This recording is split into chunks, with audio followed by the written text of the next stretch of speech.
নামাজে যাওয়ার সময় বাসা থেকে বের হচ্ছেন, আল্লাহর রাসূল শিখিয়েছেন আপনাকে বলতে হবে বিসমিল্লাহ, বিসমিল্লাহি তাওয়াক্কালতু আলাল্লাহ ওয়ালা হাওলা ওয়ালা কুওয়াতা ইল্লা বিল্লাহ। বের হলেন, আপনার সাথে একজন ফেরেশতা থাকবেন ইনশাআল্লাহ, শয়তান দূরে চলে যাবে ইনশাআল্লাহ।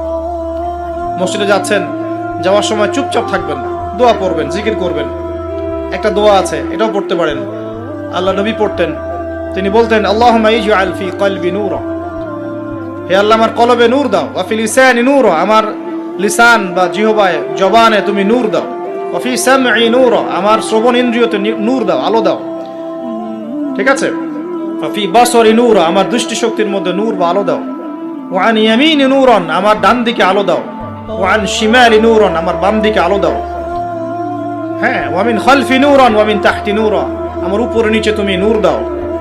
আল্লাহুম্মা ইজআল ফি নাফসি নূরা, আল্লাহ আমার নফসের মধ্যেই তুমি নূর বা আলো দাও। এরকম দোয়া আছে, আরো অনেক শব্দে আসছে, এটা ছোটটা বললাম, এটা বড় ভার্সনও আছে, এই দোয়াটা অনেক বড়, তো এই দোয়াটাও পড়তে পারেন। নূর বা আলো কার পক্ষ থেকে আসে? দুনিয়াতে যদি আমরা এই জাহেলি পরিবেশে, অন্ধকারাচ্ছন্ন সমাজে আমরা যদি আলো চাই, আল্লাহর নূর ছাড়া কোনো গতি নাই। আল্লাহ পাক নূর দিলে আপনি আলো পাবেন।